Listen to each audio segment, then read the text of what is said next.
ese Elly, iyo umbwira ngo amatwi yanjye aragukingiriza ukarenzaho ngo aberetse nk'amatebura yo muri Zimbabwe buri ubushaka kugera ku bye.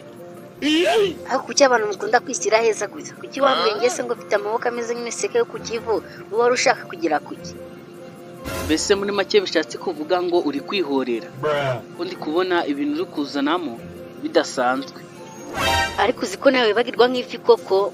Uzi ko buriya mbashije kumirwa, njye nawe twatangije urugendo rw'umukino bita bishoboka bite, none ndi kumva utangiye kunanirwa nonaha, kandi urugendo aribwo rwari rugiye kugera mu mayina.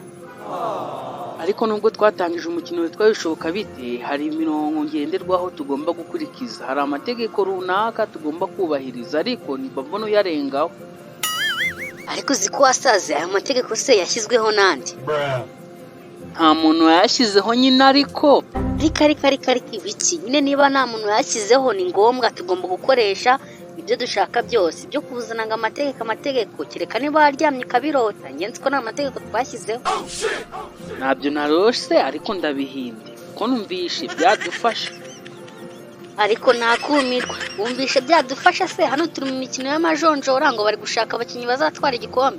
Ni nawe ibintu tubitangiza, kari ibintu byo kwisererezanya hagati yanjye nawe, ibyo kuvuga ngo byadufasha biturutse he? Yego ndabyumva koko no gusererezanya hagati yanjye nawe, ariko hari ikintu twirengagije ko hari abandi bantu bashobora kubizamo bakabikomerekeramo. Ariko se usibye ubujiji n'ubwenge bukeya nk'ubwabajyaga he, hari umuntu wigeze wumva dushyiramo? Usibye ubwenge bwinshi bumeze nk'ubutariho, ubu bajyagaho uvuze ni bogisa yawe.